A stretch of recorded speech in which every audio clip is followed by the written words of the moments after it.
अस्सलाम वालेकुम dear students. उम्मीद है आप ठीक होंगे, खैरियत से होंगे। हमने जो लास्ट लेक्चर किया था उसमें हमने प्रेशर, वॉल्यूम और आई एम सॉरी, हमने प्रेशर के बारे में कुछ बात कर ली थी और काइनेटिक मॉलिक्यूलर थ्योरी के। हाँ, उसके दो फीचर थे जो कि फॉल्टी थे, जिसमें कि एक था there are no negligible intermolecular forces between the gas molecules and दूसरा था volume of molecule of gas is negligible as compared to the volume occupied by the gas. ये दो फॉल्टी फीचर थे, इनको इंशाल्लाह हम अलग डिटेल में डिस्कस करेंगे। इनकी क्या इफेक्ट्स हैं गैस की प्रॉपर्टीज के ऊपर, वो भी हम इंशाल्लाह डिस्कस करेंगे। आपके सामने जो इस वक्त हेडिंग नज़र आ रही है वो है बॉयल्स लॉ की। हम गैस लॉस को शुरू कर रहे हैं। तो वैसे एक बात ये याद रखिए, यहाँ तो हेडिंग तो मैंने बनाई हुई है, लेकिन इन एडिशन आप ये याद रखिए, जब हम बात करते हैं गैस लॉस की, तो गैस लॉज जो होते हैं वो जनरली जब भी हम बात करेंगे गैस लॉज, तो गैस लॉज एक्चुअली क्या है? Gas laws actually Boyle's law है, इनको हम जनरल गैस लॉज कहते हैं। चार्ल्स लॉ है और एवोगाड्रोस लॉ, ये फंडामेंटल गैस लॉज भी कहलाते हैं। एवोगाड्रोस लॉ, इनको आप कह सकते हैं फंडामेंटल गैस लॉज और general gas laws. I can say general gas laws और फंडामेंटल गैस लॉज, और इन्हीं की बेस पे फिर हम गैसेस की प्रॉपर्टीज को ज्यादातर डिस्कस करते हैं।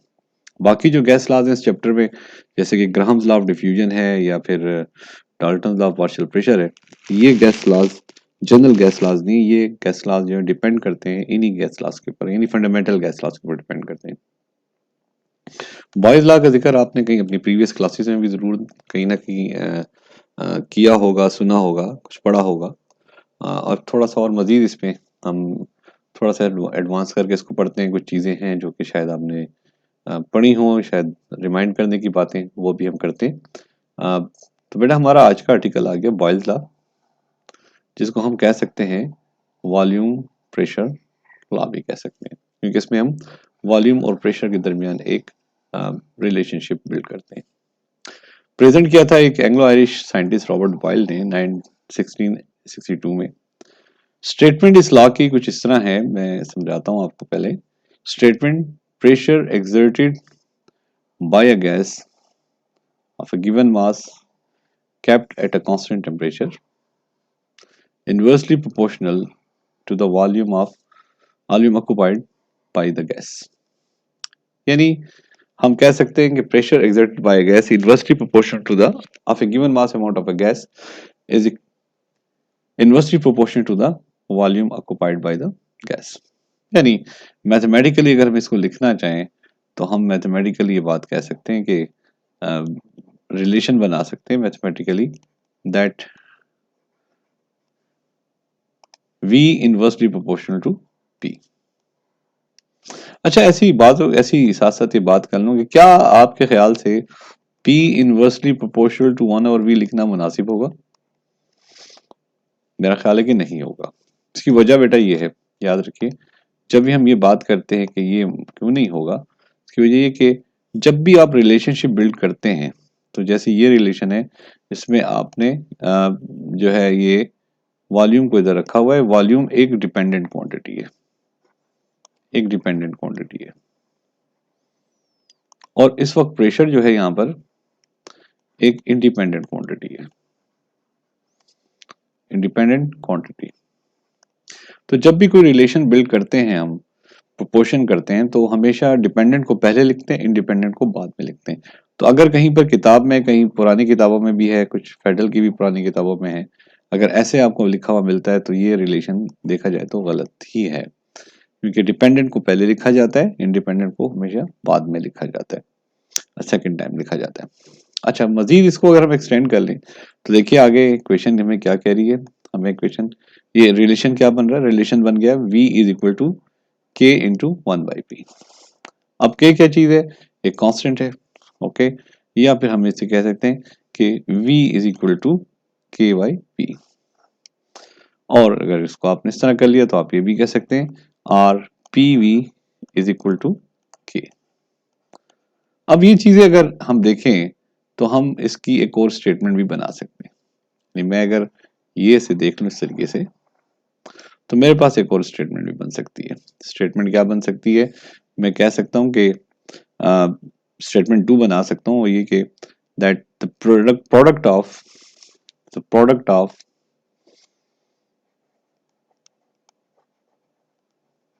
product of pressure and volume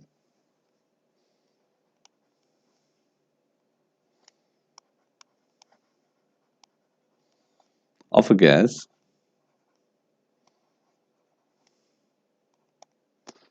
is product of pressure and volume of a given amount of a gas of a given amount of a gas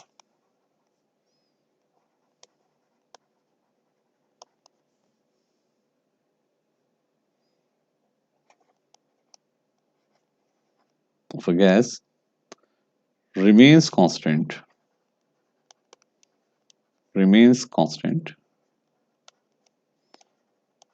at constant pressure। बेटा एक statement आपने ये भी लिखनी है, अगर कहीं आपको फेस करते हैं कोई क्वेश्चन बॉयल्स लॉ से रिलेटेड तो आपको ये स्टेटमेंट वन, ये स्टेटमेंट टू है, दिस इज स्टेटमेंट टू, और ये स्टेटमेंट टू बिल्कुल किसके साथ मैच कर रही है? आप देख सकते हैं ये स्टेटमेंट टू जो है स्ट्रेट अवे इसके साथ मैच कर रही है, ये इस इक्वेशन के साथ मैच कर रही है। और जो स्टेटमेंट वन है जो भी हमने पढ़ी थी कुछ देर पहले, ये स्टेटमेंट वन ये किसके साथ मैच कर रही है? ये बेटा इसके साथ मैच कर रही है, इसके साथ V inversely proportional to P. Okay, अच्छा इसमें मैंने थोड़ा सा एडिशन ये किया था कि in other words the pressure and volume of a gas are inversely proportional to each other as long as temperature and the quantity of gas are kept constant. सही। अब इसके बाद तो आगे हम करते हैं इसमें, तो आपके पास दो स्टेटमेंट आ गई चार्ल्स लॉ की। अब अगर हम एक ग्राफ प्लॉट कर लें तो अभी इस ग्राफ की बात भी हम करते हैं थोड़ी देर बाद। पहले मैं एक डायग्राम यहाँ पे पेस्ट किया हुआ है। इस डायग्राम में आप देखिए कि यहाँ पे प्रेशर लिखा हुआ है, यहाँ पे कोई प्रेशर है, लेट्स से मैं यहाँ लिख लेता हूँ P is equal to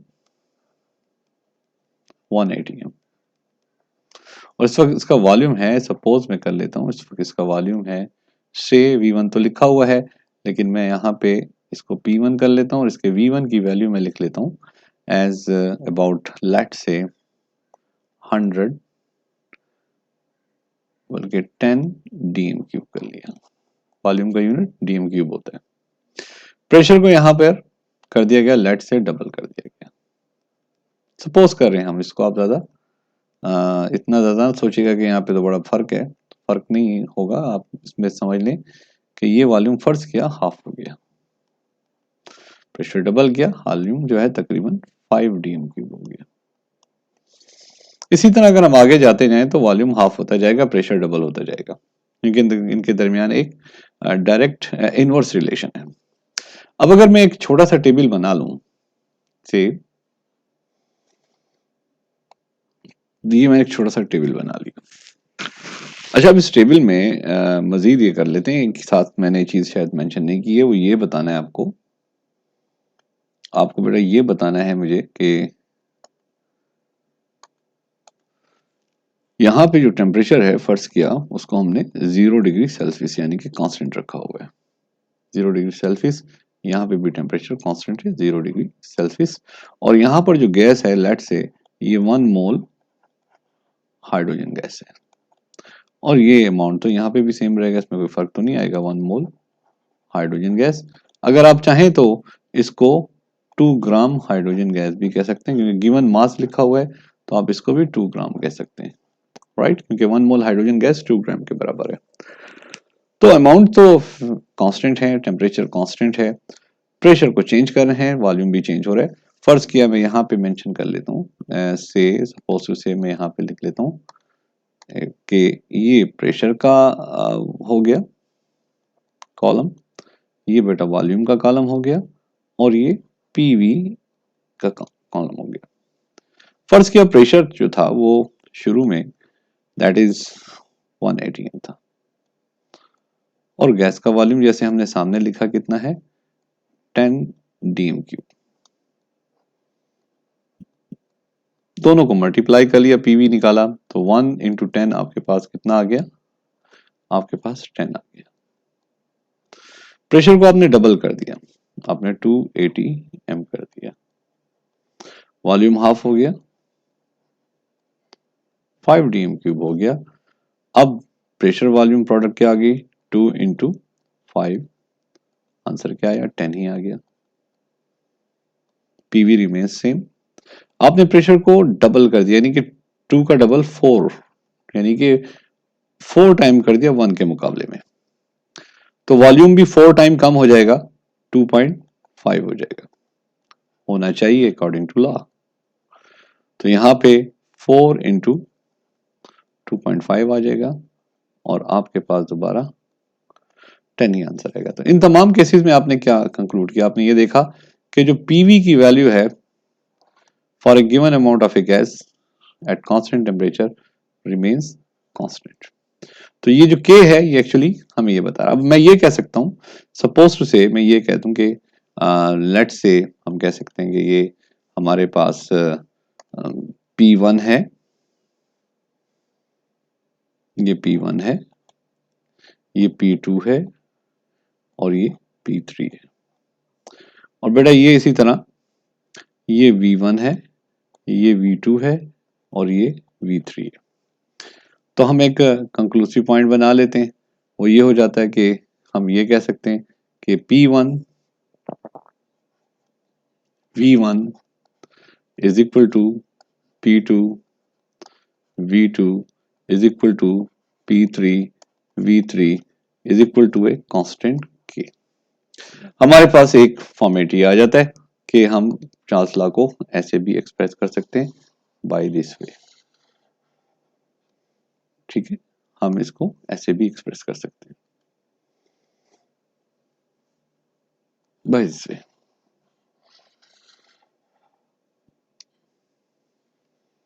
right, तो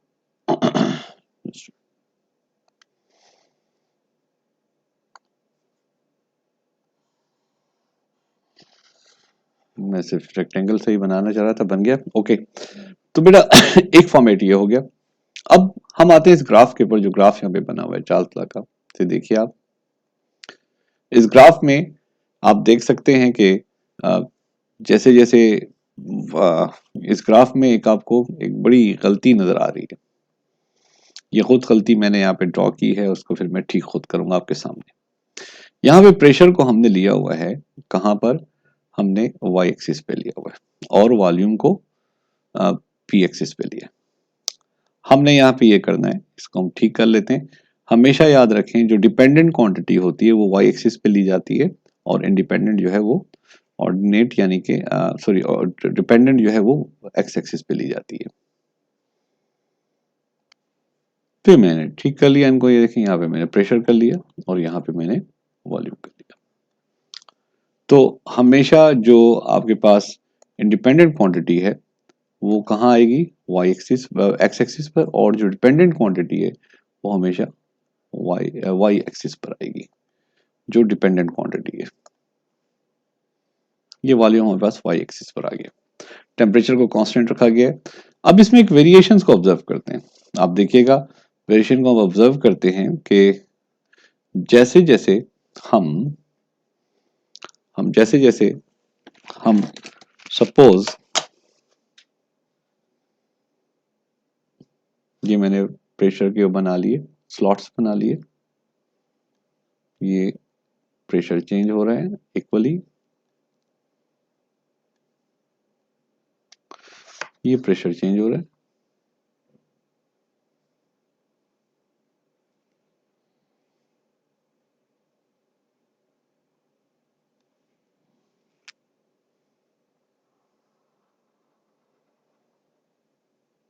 ये इसके अगेंस्ट वॉल्यूम आ गया। अब प्रेशर और चेंज हुआ,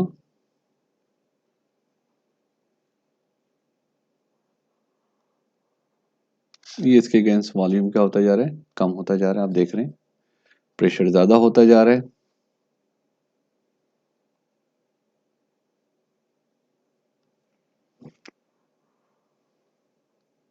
उसके अगेंस्ट वॉल्यूम क्या होता जा रहा है, कम होता जा रहा है। अब यहां पहुंचकर अगर आप देखें ये जो जगह आ गई इस पॉइंट पर, ये लास्ट पॉइंट जो आपको नजर आ रहा है, ये बिल्कुल सीधी लाइन बन गई है। अब यहां पर अगर आप प्रेशर को चेंज करते हैं, तो प्रेशर को आप चेंज करते हैं, आप प्रेशर को चेंज करते जाएं, क्या वॉल्यूम में कोई फर्क आ रहा है? कोई फर्क नहीं आ रहा, वॉल्यूम कांस्टेंट हो गया। तो इस जगह को हम कह सकते हैं, समवन आस्क यू कि ये कौन सी जगह है भाई, ये इसको हम क्या कहें, क्या इस पे गैस लिक्विड बन गई? नहीं, ये जो मैं रेड कर रहा हूं बेटा, ये पोर्शन यहां पर आके गैस बिकम इनकम्प्रेसिबल, कह सकते हैं गैस बिकम्स इनकम्प्रेसिबल। तो गैस बिकम इनकम्प्रेसिबल, इनकम्प्रेसिबल हो गई यहाँ पर। अब मजीद उसको कंप्रेस नहीं किया जा सकता, उसे मजीद कंप्रेस नहीं किया जा सकता। सॉरी, ये जरा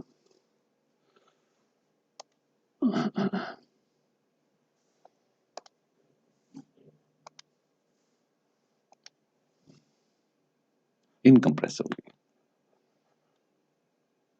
ओके, अच्छा इसमें एक सवाल है, अगर शायद आप में से कोई इसको ऑब्जर्व कर ले तो जरूर मुझसे सवाल व्हाट्सएप पे कीजिएगा, मैं आपको इसका जवाब जरूर दूंगा इसी फिगर के साथ। इसमें सवाल मौजूद है, मैं यहाँ पे क्वेश्चन मार्क डाल रहा हूँ, ये आपके सोचने समझने के लिए है, लेकिन आप मुझे व्हाट्सएप पे कर सकते हैं, एक सवाल इसके जवाब दे सकते हैं। अच्छा, एक और बात ये कि ये जो हमारे पास आ गई है, ये जो कर्व आई है हमारे पास, इसको हम नाम देते हैं, we call it isotherm, we call it isotherm, call it isotherm. और आइसोथर्म जो है हम कह सकते हैं graph obtain at constant temperature, हम उसे कह देते हैं आइसोथर्म, कहते हैं कांस्टेंट टेम्परेचर पे हम ये ग्राफ बना रहे हैं, इसलिए आइसोथर्म। तो सवाल अगर आपका है तो आप मुझे मैसेज कर दें, या मैं आपका ये सवाल जो यहाँ पे सामने आपके बता देता हूँ, पता नहीं आप लोग मुझे मैसेज करेंगे कि नहीं करेंगे, व्हाट्सएप पे बताएंगे कि नहीं बताएंगे, तो मैं खुद ही इसको आपको जस्टिफाई करता हूँ। हमने कहा जी P V is equal to constant, हम कहते हैं P1 V1 is equal to P2 V2। तो देखा जाए, आप इस चीज को देखिए कि ये क्या है, ये V1 है, ये V2 है, और ये V3 है। से मैंने 3 की बात की, ये प्रेशर P1 है, ये प्रेशर P2 है, और ये प्रेशर P3 है। ठीक है, प्रेशर ज्यादा हो रहा है, वॉल्यूम कम हो रहा है, लेकिन क्या आपके ख्याल से जो वॉल्यूम चेंज है, प्रेशर तो इक्वली इंक्रीज हो रहा है, लेकिन क्या वॉल्यूम चेंज इक्वल है? ये इसके आपके कॉन्सेप्चुअल अप्रोच के लिए मैंने ये चीज यहाँ पे प्रोड्यूस की है कि आप यहाँ देखें कि ये क्या जो वॉल्यूम चेंज हो रहा है यहाँ पर, ये वॉल्यूम जो चेंज हो रहा है, ये क्या इक्वल है? बिल्कुल भी नहीं। और अगर आप अगले पॉइंट पर चले जाएं तो और कम हो जाएगा ये। तो अगर मैं एक ग्राफ को आगे एक्सटेंड करना चाहूं, मैं बिल्कुल इससे इक्वल प्रेशर यहाँ पे मैंने लिखा हुआ है, अगर मैं इसको भी कर लूं तो आप देखें ऑलमोस्ट सामने आपके ये आ जाएगा वॉल्यूम। इसको मैंने नाम दे दिया V4, P4 पे V4 आ गया। अब आप देखें वॉल्यूम चेंज क्या हो गई, अब वॉल्यूम चेंज को आप देखेंगे तो यहां तो और भी कम हो चुकी है। तो क्या पीवी रिमेन्स कांस्टेंट रहा? बिल्कुल भी नहीं, पीवी चेंज होता जा रहा है। P1 V1 is not equal to P2 V2 is not equal to P3 V3। तो हम कहेंगे फिर तो इक्वेशन गलत है, बॉयल्स लॉ की। ये सवाल शायद आपके जहन में आया हो या ना आया हो, लेकिन बहरहाल मुझे जस्टिफाई करना था, आपके जहन में बात डालनी थी अगर नहीं थी, क्योंकि होना चाहिए बात कि बॉयल्स लॉ जो है वो जो इक्वेशन उसकी बनाई गई है, यानी कि PV is equal to K, ये सिर्फ और सिर्फ कौन सी गैसेस के लिए एप्लीकेबल है?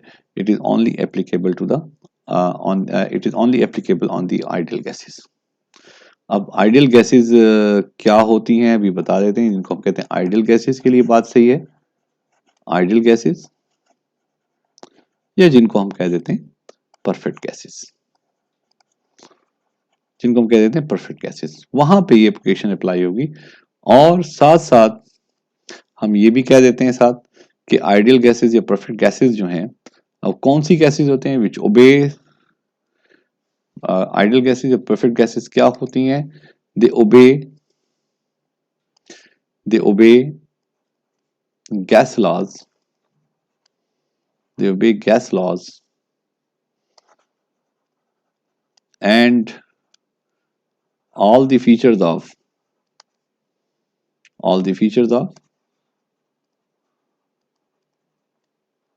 kinetic molecular theory of gases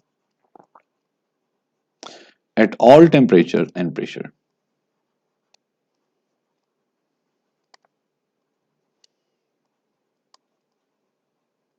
At all temperature and pressure condition. Okay, तो आइडियल गैसेज जो होती हैं वो परफेक्ट गैसेज हैं और ये गैस लॉस को ओबे करते हैं और काइनेटिक मॉलिक्यूलर थ्योरी के तमाम जो फीचर्स हैं उनको ओबे करते हैं। जैसे हमने कल डे बिफोर यस्टरडे बात की थी कि काइनेटिक मॉलिक्यूलर थ्योरी के दो फीचर जो फॉल्टी हैं, no intermolecular forces and the volume of molecule of gas is negligible as compared to the volume of gas or occupied volume of the gas. अब ये फीचर गैसेज ओबे नहीं करती, वो गैसेज जो ओबे नहीं करती इन फीचर को उनको हम कहते हैं नॉन आइडियल गैसेज और रियल गैसेज कहते हैं। यानी कि हमारे इर्द गिर्द जितनी भी गैसेज हैं वो सारी की सारी नॉन आइडियल हैं, रियल गैसेज हैं। तो यकीनन बॉयल साहब के पास भी जो गैसेज होंगी वो आइडियल तो नहीं होंगी ना, नॉन आइडियल होंगी। उन्होंने उसी के ऊपर अपना एक्सपेरिमेंट किया, जैसे कि डायग्राम बना हुआ है आप देख रहे हैं। गैस को हमने प्रेशर को डबल किया, वॉल्यूम हाफ नहीं होगा बल्कि कुछ मुख्तलिफ होगा क्योंकि इंटरमॉलिक्यूलर फोर्सेस तो मौजूद हैं, कुछ ना कुछ तो मौजूद हैं। अगर ना होती तो परिंदे हवा में कैसे उड़ते, जैसे मैंने बात पहले की थी आपसे। तो बहरहाल कुछ चीजों को यहाँ पे बाद में मॉडर्न वाल ने ठीक किया। तो यहाँ पे जो बात की जा रही है कि बॉयल्स लॉ जो है ठीक है, वो लॉ है, लेकिन वो कौन सी गैसेस पर एप्लीकेबल है? आइडियल गैसेस पर। यानी इसकी इक्वेशन जो है PV इज इक्वल टू के, यानी कि P1 is equal to P2 is equal to P3 ये कौन सी गैसेस पर एप्लीकेबल है? आइडियल गैसेस पर। और ये भी एक बड़ी हैरानगी की बात है आपके लिए शायद कि दुनिया में कोई भी गैस आइडियल नहीं है। हाँ, कुछ गैसेस ऐसी हैं जैसे हाइड्रोजन और हीलियम के बारे में कहा जाता है कि वो कुछ ना कुछ थोड़ा बहुत आइडियल बिहेवियर शो कर सकती हैं अंडर सर्टेन कंडीशन, लेकिन ऐसे नहीं कि हर कंडीशन पर, अंडर सर्टेन कंडीशन वो आइडियल बिहेवियर कुछ हद तक शो करती है, हाइड्रोजन और हीलियम। बाकी कोई गैस ऐसी नहीं हमें मिलती नेचर में। ओके, ये रही बात ग्राफ की और P1 V1 P2 P1 V1 P2 V2 इनकी। अब इसके बाद मजीद एक और चीज मैं आपको यहाँ पे ड्रॉ करके बताता हूँ। मैं सॉरी, यहाँ पे मैंने ड्रॉ किया हुआ है कि नहीं, हाँ यहाँ पे मैं ड्रॉ करता हूँ। तो ये ग्राफ हमने प्लॉट कर लिया of pressure change versus PV, product of pressure volume. This is for the ideal gas again. और यहां पर याद रखें कांस्टेंट टेम्परेचर भी है और साथ साथ कांस्टेंट अमाउंट भी है। जब हम अमाउंट कहते हैं तो इसका मतलब है मोल्स या मास ऑफ गैस। तो आप यहां पर देखें इस ग्राफ में, अगर आप देखेंगे यहां पर आप प्रेशर को ज्यादा करते जा रहे हैं, प्रेशर को ज्यादा करते जा रहे हैं, लेकिन क्या पीवी पे कोई असर पड़ रहा है? No, previous constant. तो ये जो प्रेजेंटेशन मैंने आपको दी, ये वाली जो प्रेजेंटेशन है बॉयल्स लॉ के, ये बेटा किसके लिए हो जाएगी? ये इसके लिए हो जाएगी, इसके साथ आप बना सकते हैं। और दूसरी जो है ये वाली जो है शुरू में जो है, ये किसके साथ हो सकती है? ये बेटा इस रिलेशनशिप के साथ हो सकती है जो आपने यहाँ पे किया है, दिस वन। ठीक है, ओके। नेक्स्ट है इसके बाद, ये तो PV is equal to constant, आपके पास एक ग्राफ आ गया। ओके ओके, ये तो रही पीवी इज इक्वल टू के की बात। अब और कुछ छोटी थोड़ी बहुत एप्लीकेशंस भी देख लें बॉयल्स लॉ की, हमारी आम लाइफ में एप्लीकेशन कहाँ है। अगर हम इसकी एप्लीकेशन को देखें तो हमें इसकी एप्लीकेशन मिलती हैं। जैसे ये डायग्राम मैंने ले लिया, एग्जांपल्स ऑफ बॉयल्स लॉ। मसलन सरीन जो होती है जिसमें लिक्विड को फिल किया जाता है, तो जब आप उसको प्रेस करते हैं तो प्रेशर अप्लाई करते हैं, उसमें वॉल्यूम कम होना शुरू हो जाता है। अगर उसमें एयर भरी हुई है तो एयर कम होना शुरू हो जाती है। फिर लंग्स की बात है, लंग्स जब स्क्वीज होते हैं तो एयर का प्रेशर इनसाइड कम हो जाता है और बाहर ज्यादा हो जाता है, फिर एयर इनसाइड खुद ब खुद रश करती है डिफ्यूजन की वजह से। बाइसाइकिल पंप में भी अगर आप देख सकते हैं यहाँ पे ये भी बाइसिकल पंप है, इसमें भी आप देख सकते हैं कि यहाँ पे एक पिस्टन लगा हुआ है, जो आप उसके प्रेशर अप्लाई करते हैं तो वॉल्यूम ऑफ एयर जो है ये कम होना शुरू हो जाता है। ठीक है, सिरिंज की जैसे बात थी, सिरिंज और ये दोनों एक ही तरह की दो चीजें हैं। लंग्स में भी यही वाला फंक्शन है, स्कूबा डाइविंग में भी होता है। स्कूबा डाइविंग में थोड़ा सा याद रखिए कि जब स्कूबा डाइवर्स जो कि डीप सी डाइवर्स कहलाते हैं, ये स्कूब डाइवर्स नहीं, स्कूबा डाइवर्स हैं।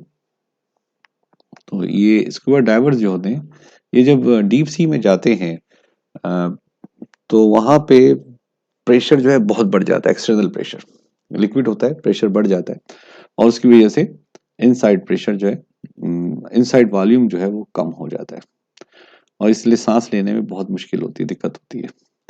जबकि अंडर वाटर फिश जो होती है उनके लिए डिफरेंट वे है, वहां पे गिल्स होते हैं उनके तो यहाँ पर आपको सिर्फ ये बताना था कि कुछ ना कुछ बायोलॉजी की जनरल एप्लीकेशन अगर आप साथ नोट्स में लिख लें जो आप समझ सकते हैं, काफ़ी है। अच्छा, इसके बाद जो है ये किसकी डिफरेंट वे में एक प्रेजेंटेशन में दे रहा हूँ आपको कि यही जो भी मैंने P V is equal to K यहाँ लिखा था, P V is equal to K लिखा था अभी कुछ देर पहले, इसको मैं यहाँ पे इस तरह प्रेजेंट कर रहा हूँ कि P V is equal to K, temperature का इफेक्ट बताया जा रहा है। देखें, टेम्परेचर जब ज्यादा था तो पीवी की वैल्यू सबसे ज्यादा थी, यानी कि कांस्टेंट की वैल्यू ज्यादा थी। टेम्परेचर कम हो गया, वही पीवी की वैल्यू कम हो गई, K2 यानी कम हो गया, और टेम्परेचर मजीद कम हो गया तो ये वैल्यू कम होती जा रही है। तो पीवी जो है वो टेम्परेचर डिपेंडेंट है। ठीक है, ये आप कह सकते हैं कि पीवी अगर आप टेम्परेचर को ज्यादा करेंगे तो पीवी की वैल्यू ज्यादा होगी, टेम्परेचर को कम करेंगे तो पीवी की वैल्यू कम होना शुरू हो जाएगी। तो एक पॉइंट तो ये आया। अच्छा, इसी तरह कुछ दूसरी बुक्स में है, हमारे जो इंटर लेवल की बुक्स हैं, हमारी लोकल बुक्स हैं, उसमें एक डायग्राम ये भी दिया होता है फाजिला के हवाले से, और इसमें एक रिलेशनशिप बड़ा अजीब सा है। जब भी तो मैंने थोड़ी देर पहले ये कहा था कि डिपेंडेंट को आपने हमेशा रखना है कहाँ पर, डिपेंडेंट को हमेशा आपने वाई एक्सिस पे रखना है और इंडिपेंडेंट को एक्स एक्सिस पे रखना है। लेकिन यहाँ पर अगर आप देखें तो यहाँ पे वॉल्यूम को कहाँ रखा गया है, एक्स एक्सिस पे रखा गया है, और प्रेशर को बेटा इन्होंने रख दिया है कहाँ पर, वाई एक्सिस में, यानी इसको डिपेंडेंट बना दिया। तो थोड़ा सा मैं इसको कुछ समझाता हूँ आपको कैसे, ये मतलब क्या है। यानी एक डायरेक्ट रिलेशन है, और साथ साथ ये भी बता दिया कि 3 टेम्परेचर रेंजेस दे दिए गए, T3, T2, T1, यानी कि T3 टेम्परेचर सबसे ज्यादा है, T2 से कम है और T1 उससे भी कम है। थोड़ा सी मैं आपको इसके बारे में थोड़ी सी डिटेल देना चाहता हूँ, क्योंकि फेडरल में, पंजाब में और भी कुछ बुक्स में मौजूद है, तो ऐसे लो बेस पे इस पे भी कोई सवाल बना सकता है। लेकिन आपके नॉलेज के लिए याद, आपको आपके नॉलेज के लिए अच्छा रहेगा, आपके एमडी कैट के लिए अच्छा रहेगा, आइंदा आने वाले एग्जाम्स जो आप देंगे उनके लिए अच्छा रहेगा समझना। बेटा देखिए, मैंने दो गैस जार बनाए, दोनों में हम कह सकते हैं, सपोज कर लिया हमने कि इसमें भी 1 मोल से हाइड्रोजन गैस ले ली हमने, और यही गैस है 1 मोल हाइड्रोजन, इसके ऊपर हमने लोड ज्यादा कर दिया है, 1 मोल हाइड्रोजन गैस है। अच्छा, यहाँ पर आप देख सकते हैं, फर्ज किया वॉल्यूम इस वक्त इधर मैं बना लेता हूँ कि इस वक्त जो इसका वॉल्यूम है, सपोजिशन है, उसको सपोजिशन लीजिए, लेट से यहाँ पे 10 dm क्यूब है वॉल्यूम,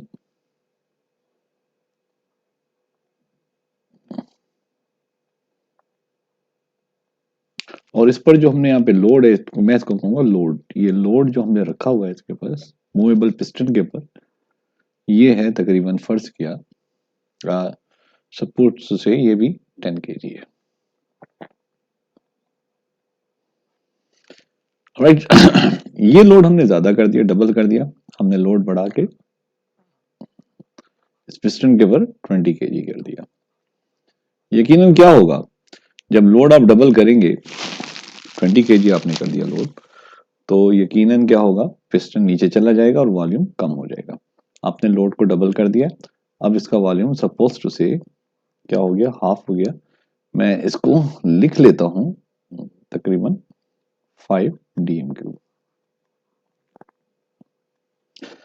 राइट। अच्छा, अब इसमें क्या सिचुएशन होगी, सिचुएशन से मुराद ये कि इसमें जो मॉलिक्यूल्स हैं इनसाइड, जिसमें मॉलिक्यूल पड़े हुए हैं, उनके साथ क्या होगा। क्या वो मॉलिक्यूल इसी तरह खामोशी से बढ़े रहेंगे या कुछ फर्क आएगा? टेम्परेचर कांस्टेंट है, ये भी याद रखें, टेम्परेचर कांस्टेंट है।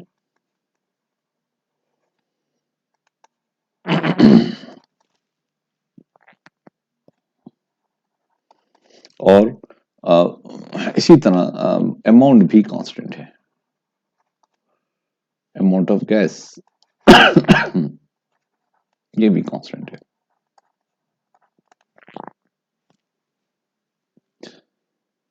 यहां पर जो गैस मॉलिक्यूल्स हैं, यकीनन इस वक्त molecules they are present in this container.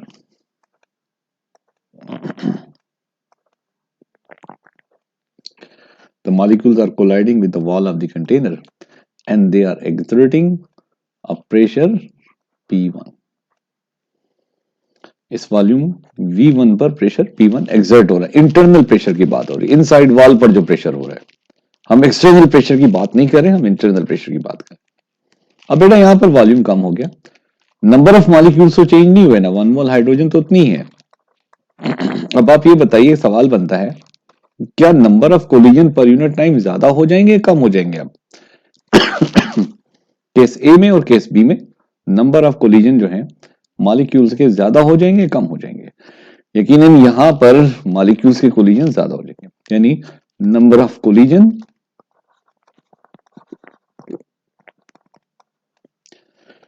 with walls of container increase हो जाएगा और यकीनन प्रेशर इंक्रीज हो जाएगा। तो यहां पर भी एक प्रेशर एक्सर्ट हो रहा है, इस प्रेशर को हमने नाम दे दिया एज प्रेशर P2। अब हम आते हैं इस ग्राफ के ऊपर जो 1/v वर्सेस P बना हुआ है, इसको अगर आप देखें तो मैं यहां पर समझाने की कोशिश करूंगा कि जब मैं यहां पर लिखता हूं से मैं लिखता हूं 1/v1, यानी कि मैं लिखता हूं 1/10, यानी मैं लिखता हूं 0.1। तो प्रेशर कितना आ रहा है? P1, और प्रेशर क्या है? P1 है। और जब मैं लिखता हूं वॉल्यूम, यानी कि दोबारा 1/v2 एज 1/5, तो वैल्यू कितनी हो जाती है? 0.2 हो जाती है। तो देखिए 1/v2 ज्यादा है या 1/v1 ज्यादा है? 1/v2 ज्यादा है, यानी 1/v2 जब ज्यादा हो गया तो प्रेशर P2 एक्सर्ट होने लगा। तो P2 जो है वो ग्रेटर है और P1 जो है वो रिलेटिवली स्मॉलर है। इंटरनल प्रेशर की बात हो रही है। तो क्या हम नहीं कह सकते कि इस वक्त हम वॉल्यूम को चेंज कर रहे हैं, प्रेशर को चेंज नहीं कर रहे? प्रेशर वॉल्यूम की वजह से चेंज हो रहा है, यानी कि आप लोड ज्यादा कर रहे हैं, लोड ज्यादा करने से number of collision with the wall of the container ज्यादा हो रहे हैं, इनसाइड प्रेशर गैस का वो भी ज्यादा हो रहा है। तो लोड को डबल करते हैं, वॉल्यूम हाफ हो जाता है और इनसाइड प्रेशर डबल हो जाता है। तो क्या ख्याल है, इस वक्त एक रिलेशन ऐसे नहीं बन सकता जैसे कि आपकी बुक में भी मेंशन कर दिया गया था, P inversely proportional to 1/v। अब हम इसकी बात कर सकते हैं और ये इंटरनल प्रेशर के लिहाज से। तो यहां पर आपके पास आप देख सकते हैं कि जो लाइंस आपको यहाँ मिल रही हैं, इसमें जो आपको यहाँ पे लाइंस मिल रही हैं, वो लाइंस सारी की सारी स्ट्रेट लाइंस हैं। आप देख लें कि प्रेशर को जब आप ज्यादा करते, आई एम सॉरी, वॉल्यूम को देखें आप ज्यादा कर रहे हैं, सॉरी 1/v को आप ज्यादा करें, दिस इज 1/v। 1/v ज्यादा कब होगा? जब वॉल्यूम कम होगा। जब वॉल्यूम कम होता जाएगा तो 1/v ज्यादा होता जाएगा। तो आप क्या करते जा रहे हैं? 1/v को ज्यादा करते जाए by decreasing the volume, by increasing the load. इससे क्या होता जा रहा है? आप देखें एक्सर्टेड प्रेशर ज्यादा होता जा रहा है। फिर दूसरी बात आपको नजर आ रही है कि अगर टेम्परेचर T3 होगा तो सबसे दूर हो जाएगी ये लाइन, एक्स एक्सिस से दूर हो जाएगी, और टेम्परेचर T2 होगा तो ये एक्स एक्सिस के करीब होगी। इसकी वजह भी यही है कि जिन गैसेस का टेम्परेचर ज्यादा होता है उनका एक्सर्टेड प्रेशर भी आप सॉरी उनका वॉल्यूम चेंज भी ज्यादा होता है, उनका वॉल्यूम चेंज भी ज्यादा होता है। इसके लिए आज थोड़ा सा आप गौर कीजिएगा, एक मैं आपको टास्क दे रहा हूं, जरूर देखिएगा ऐसे आप करके, और कल मैं आपसे जरूर पूछूंगा। टास्क ये है बेटा कि ये मैंने एक लाइन को आगे एक्सटेंड कर दिया, से ये लाइन है, बल्कि इसको नहीं करते, मैं एक सेल्फ लाइन एक अलग बना लेता हूं, ब्लू कलर की लाइन है, ये मैं इसको देखें इंक्रीज कर रहा हूं।